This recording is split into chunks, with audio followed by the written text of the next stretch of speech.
Hola, buenas noches. Mi nombre es Gustavo Caui, actualmente presidente de Socinum Pop Yura, y el día de hoy vamos a hablar sobre hemorragias del primer trimestre en el módulo de ginecología para Socimed. Tenemos como hemorragias del primer trimestre tanto al aborto, al embarazo ectópico y a la mola hidatiforme, o también conocido como enfermedad trofoblástica. Bueno, dentro de la enfermedad trofoblástica está la mola hidatiforme, que puede ser completa, parcial o completa. Entonces, la definición del aborto, empezando por esto, es como aquel aborto que se define como la interrupción del embarazo antes de la semana 22 de gestación con el embrión o feto menor de 500 gramos y menor de 25 centímetros de talla, independientemente de si este aborto fue espontáneo o provocado.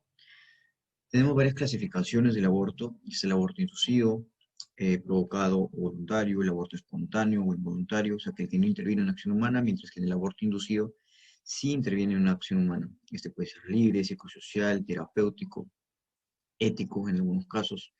También, según la forma de evolución, se puede clasificar en una amenaza de aborto. En este caso se caracteriza por una metrorragia escasa acompañada de un dolor en hipogastrio de tipo cólico. Puede ser también un aborto inminente, caracterizado por la irreversibilidad del proceso.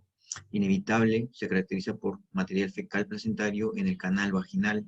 Esto lo vamos a poder diferenciar en ecografía a través del orificio cervical interno. El aborto retenido o diferido es aquel en el que el producto de la concepción se puede visualizar tras la interrupción del embarazo. Entonces debemos tener en cuenta en este tipo de aborto que puede existir una gestación anembrionaria. El aborto completo es cuando ya todo el producto de la concepción ha sido expulsado en su totalidad. En el momento de la ecografía vamos a encontrar que no se encuentra presente, mientras que en el aborto incompleto vamos a ver que existen restos dentro de la cavidad uterina. Con respecto a la epidemiología, vemos que en mujeres que no han tenido hijos después de un primer aborto, la probabilidad de un segundo aborto es de un 19%, mientras que con dos abortos previos aumenta a 35%, y si hay tres abortos previos, entonces ya aumenta a 47%.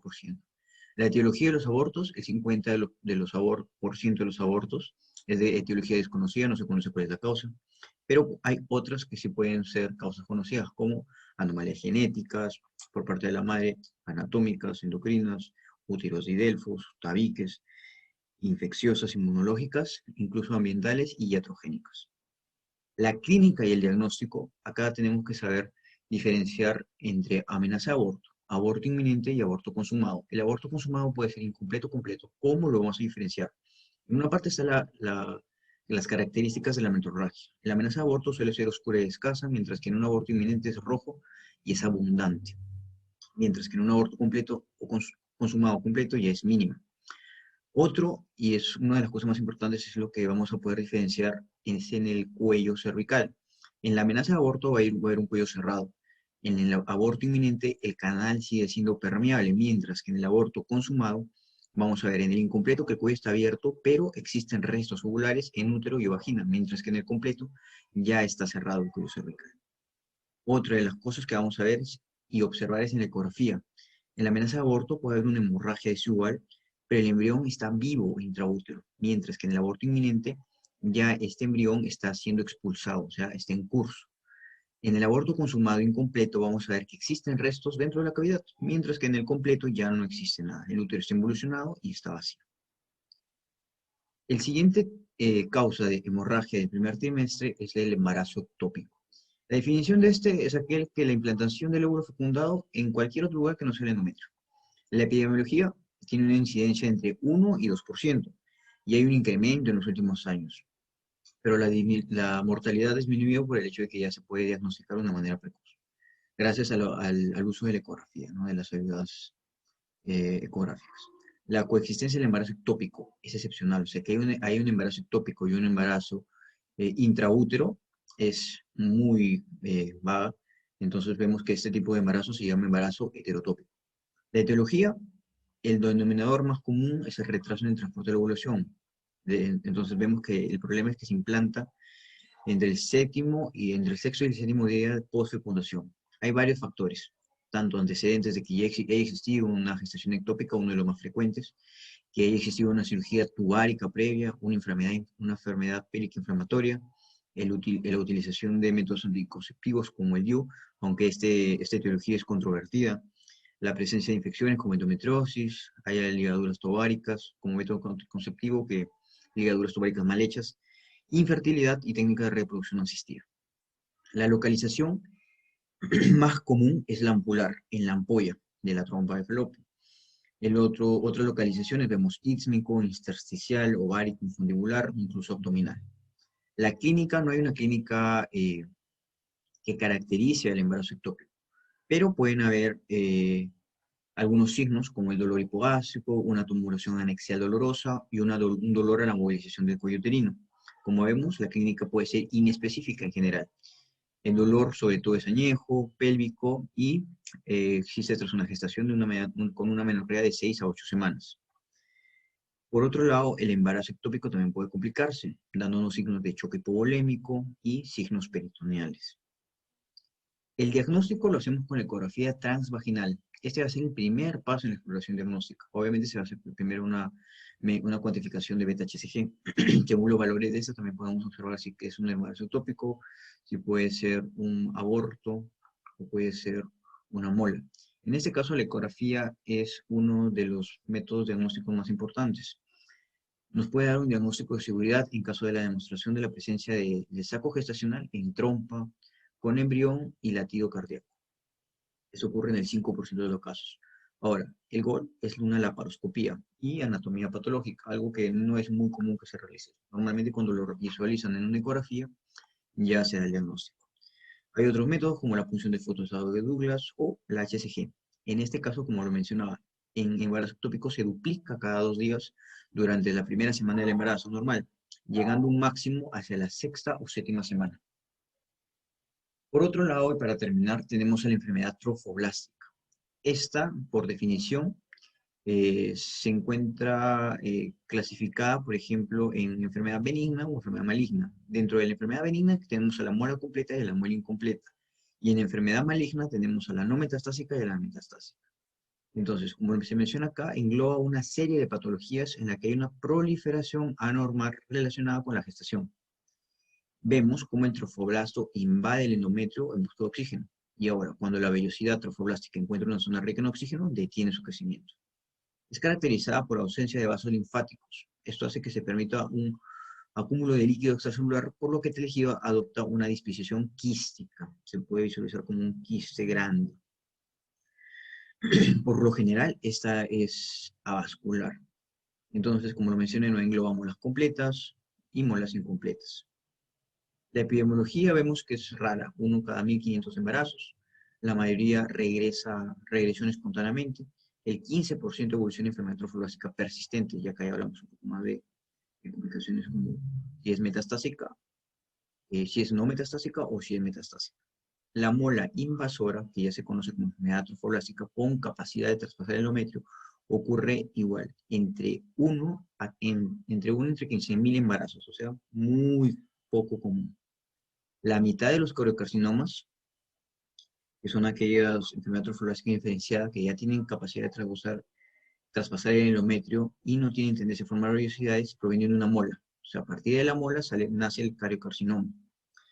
Entonces, el 25% de abortos y el 20% de embarazo normal metastiza por vía sanguínea. Con respecto a la etiología, como lo mencioné, lo que a nosotros nos debe interesar es saber diferenciar entre una mora parcial y una mora completa. Puede haber una diferenciación por cariotipo, siendo la muela completa 46XX, siendo la muela parcial 69XXX. Otras maneras de poder diferenciarlo es que el embrión y el feto en la muela parcial está presente por lo general, mientras que en la muela completa está ausente, al igual que el amnios y los eritrocitos fetales. En la clínica podemos ver que el diagnóstico, por lo general, en la muela parcial es un aborto fallido y en la muela completa es un embarazo molar. El tamaño uterino también se puede diferenciar. La muela completa por lo general es grande, 50% grande para la fecha. Quistes de teca luteínico raros, 25-30%. Complicaciones médicas raras frecuentes, enfermedad trofoblástica y se puede observar también que entre la muela parcial y la muela completa, en la muela parcial puede haber una enfermedad trofoblástica persistente entre el 1 al 5% y en la muela completa 15 a 50%. El diagnóstico por lo general se hace con ecografía, como podemos observar en esta imagen. Es la técnica diagnóstica de elección y se aprecia una imagen característica en copos de nieve que corresponde a las vesículas hidrópicas.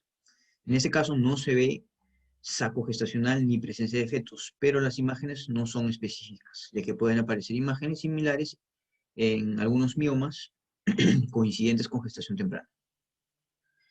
Y si nos da un diagnóstico de certeza, va a ser la anatomía patológica luego de haber realizado un legrado. Entonces, para terminar, vemos que acá un diagnóstico diferencial entre el aborto, embarazo ectópico y enfermedad trofoblástica.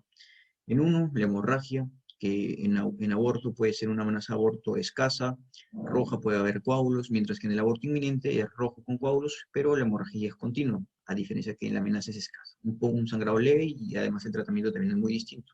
Por lo general, en la amenaza de aborto simplemente indican descanso. En el embarazo ectópico, cuando ya se complica puede haber una hemorragia profusa, continua, mientras que en el embarazo ectópico en curso puede ser escasa, inminente y oscura. Y la enfermedad trofoblástica es variable. A veces pueden existir vesículas. El dolor, por lo general, es leve en la amenaza.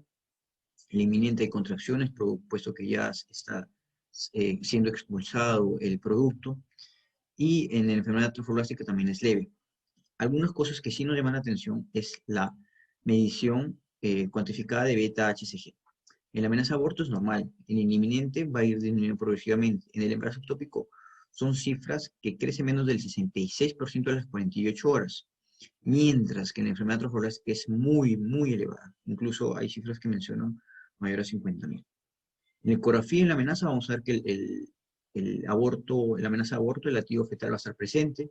En el inminente no va a haber latido, va a estar ausente. En el embarazo ectópico, pues obviamente el saco gestacional va a estar ubicado extrauterinamente, y el útero va a ser un punto vacío. Y en la enfermedad trofoblástica puede haber latido, el latido se encuentra ausente, no hay saco gestacional, y lo característico de esto es la imagen en copos de nieve. El tratamiento, como lo mencionaba, en la amenaza de aborto va a ser un reposo relativo. La bibliografía también nos indica que tiene que haber abstinencia sexual. En el inminente va a haber legrado, tratamiento de las complicaciones.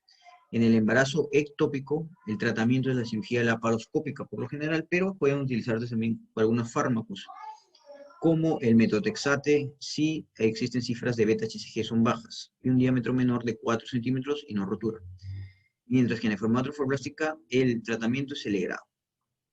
Algunos artículos nos mencionan que existen ya algunos predictores para ver si es que cuál es el manejo, el manejo más adecuado en un aborto, si es mejor expectante o la utilización de 800 microgramos de misoprostol. Y en algunos resultados nos mencionan que en los abortos tratados de manera expectante, la tasa de aborto completo fue del 62.7% y en los abortos embrionarios entre el 37.5% y los abortos anembrionarios. Una pregunta como para poder reforzar los conocimientos. Tenemos el caso de una mujer de 39 años que consulta por hemorragia genital desde hace 24 horas. Su última regla fue hace 7 semanas. No tiene dolor, aunque presenta náuseas y vómitos persistentes desde hace 4 días. La exploración ginecológica muestra un sangrado escaso procedente de la cavidad uterina. El test de embarazo ya es positivo y la determinación de beta-HCG en plasma es de 105.000. 105.000 es un valor bastante elevado. Siendo lo normal, 1.000, 1.500 es el punto de corte. Se aporta imagen de ecografía transvaginal. ¿Qué indicaría en este momento? Tenemos 4 opciones. Repetir severamente cada 2 días la ecografía y el beta-HCG, tranquilizar a la paciente indicando reposo, antieméticos, repetir la ecografía en una semana o practicar un legrado uterino. También vemos que la cuarta alternativa es un tratamiento con misoprostol por vía sistémica. Entonces, vamos a ver. En este caso nos presentan a una paciente con metrorragia del primer trimestre, por lo que tiene 7 semanas de menorrea. Su última regla fue hace 7 semanas, mejor dicho.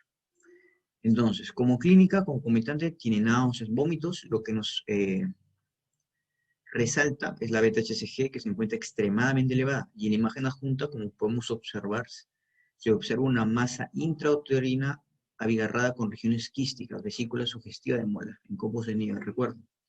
En las pacientes que tienen molia datiforme sea sospechada, se recomienda la realización de una ecografía, una determinación también de la HCG, que ya lo hicieron en este caso, donde está muy elevada, un hemograma completo y una radiografía de tórax antes de la evacuación quirúrgica del útero. Recordar que la molidatiforme es factor de riesgo para que en un futuro se desarrolle tipos de cáncer de útero. Las complicaciones médicas aparecen en el 80% de los pacientes con gestaciones mayores a 14 y 16 semanas, por lo que se recomienda la evacuación precoz mediante legrado para evitar su aparición. Entonces, como vemos, estamos ante un caso de molidatiforme, y como les mencioné, el tratamiento de este caso es el legrado uterino. Entonces, la respuesta 3 es correcta.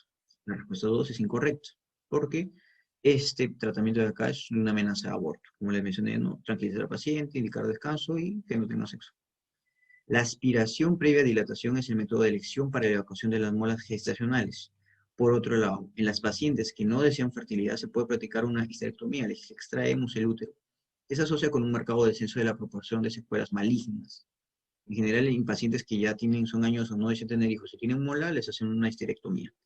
La inducción médica con oxitocina o prostaglandinas y la histerectomía no deben ser recomendadas para la evacuación porque puede dar lugar a un incremento de la pérdida sanguínea y puede aumentar también el riesgo de secuelas malignas, comparado con la dilatación y succión. Entonces, la cuarta también es una respuesta incorrecta porque lo ideal es un legrado uterino. La determinación de la beta-HCG cada 2 días con seguimiento ecográfico se recomienda para la gestación de localización desconocida. Entonces, la respuesta 1 también sería incorrecta.